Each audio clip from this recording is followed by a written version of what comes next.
Well, this is an episode that I did not expect to have to be on. Quite frankly, it sucks.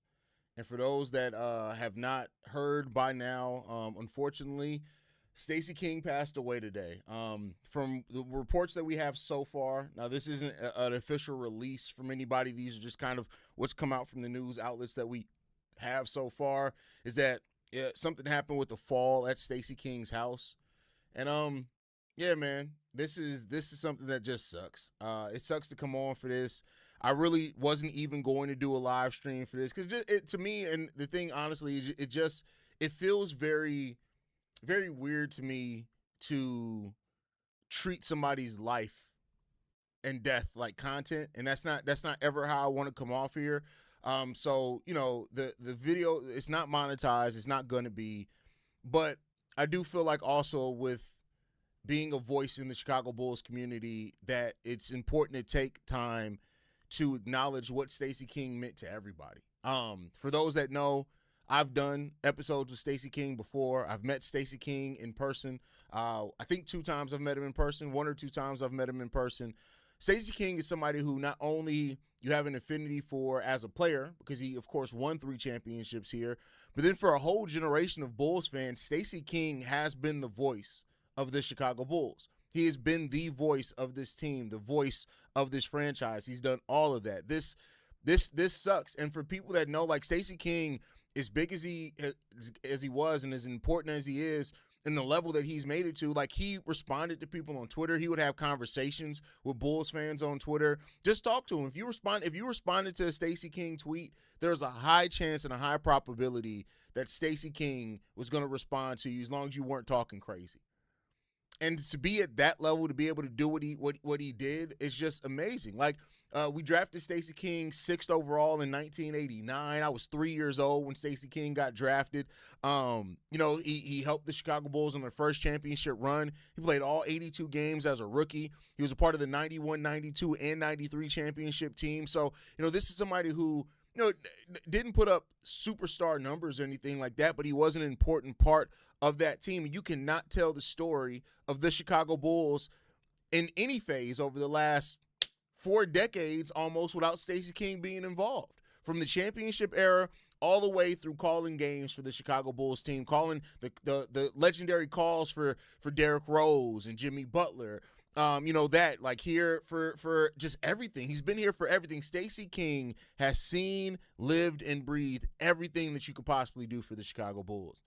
And so it is like that level, and I see you guys talking about it in the chat. That level of accessibility is just not something that you see from people that like think about how many players have come and gone, and you just don't. And by come and gone, I mean as far as on the court, and you just don't hear from them afterwards, or they'll occasionally show up for the memorial or something like that. Like Stacey was always around, always prevalent. Like this sucks, man. This sucks. And it puts me in a spot where I haven't fully processed how I feel, but I do want to say this, like to Stacey King's family, to his loved ones, to his former teammates, to everybody that Stacey King has in some shape, form, or fashion or another impacted. It's amazing, man. It's amazing. So I want to have a moment of silence for Stacey King. I know it's kind of weird to do with digitally, but we're going to do a moment of silence for Stacey King. For all that want to respect that moment, we're going to bow our heads and we're going to give a moment of silence for Stacey King.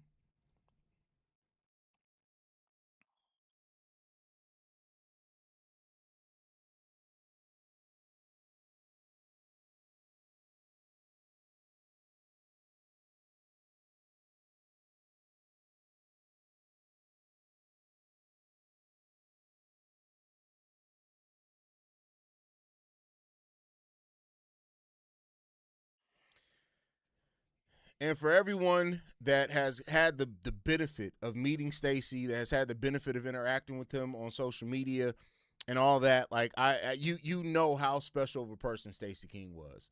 I will never forget. I was maybe 6 months into my podcasting career, the first time I reached out to Stacey King and asked him to be on this show. And when he said yes, I was ecstatic about it. But then when we were on that show and he said, Yeah, I watch your show. You're really good. I watch your show. I don't watch every day, but I do watch your show. That was such a moment of validation for me, right? Somebody from Stacey King that I had been watching play basketball since I was a child, up into me being this grown-ass man doing a podcast, and to hear that Stacey King, a Bulls legend, said that he watched my show and that I was good at what I did. I'm not going to lie to you. He put a little battery in my back, man. He put a battery in my back. And I just can't, like, I can't say enough about Stacey King. Not a single bad thing to say about Stacey King. All the nicknames that we have from Stacey King, all the moments, like when you really think about it, like over the last 20 years, how many moments, Chicago Bulls moments, do you think of? And then either the first or second thing that you think of after that moment is Stacey King's call of that moment if he was on that game, right? You think about that Derrick Rose dunk, the Jimmy Butler moment, the Taj Gibson moment, where he dunked, on Adonis Haslam. You think about these moments, man, and it's crazy to say that Stacey's no longer going to be here, man. But your legacy is always going to live on. The people that Stacey King has impacted, the people that he's had an effect on, that his legacy is going to live through that. And like I said, and I think this is one of the biggest things that you can say. You cannot tell the story of the Chicago Bulls without talking about Stacey King, without either using a highlight that Stacey King called on, without thinking of you cannot tell the full story of the Chicago Bulls without Stacey King being a part of that. And that is something that you can't really say. That's something you can't really just say, yeah, Dunk, you're right, it was D-Wade. You just can't take away from that, man. You can't take away from that. So I'm sure the Bulls are going to do something to honor Stacey King over the course of this next season. But I just want to say this. When you look at Stacey King, he represents the championship era. He represents the broadcast era. He represents the bond between the city, the fans, and the team. And he showed what it looked like as far as being a former player that still shows up for the franchise, right? Like, people forget, like, Stacey King played for the Bulls a very short amount of time. Like, his playing career, a very short amount of time in relative to how long some playing careers are, was that time spent with the Chicago Bulls. But yet, he is always, like, just the city as well, right? Like, he embraced the city of Chicago, not just the friend, like, because there are some people who embrace what Chicago Bulls mean, but they don't embrace the city of Chicago in the way that Stacey King, I know he wasn't raised here or anything like that. Like, Stacey King is a Chicagoan. And you got to remember that. Stacey King is a Chicago win. Period.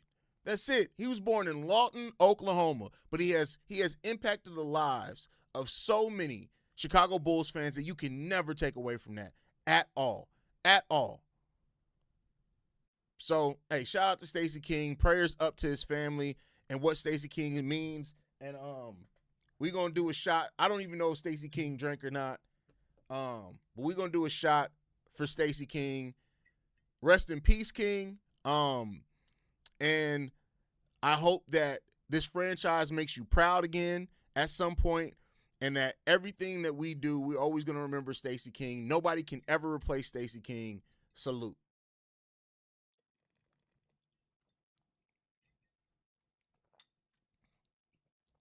And that's all I can say, man. Shout out to an amazing person. Shout out to a beautiful soul. And yeah, I will catch you guys on the next one. I don't know how to end this. I don't want to make it feel gimmicky. So I'm just gonna say prayers, love, and respect to Stacey King and his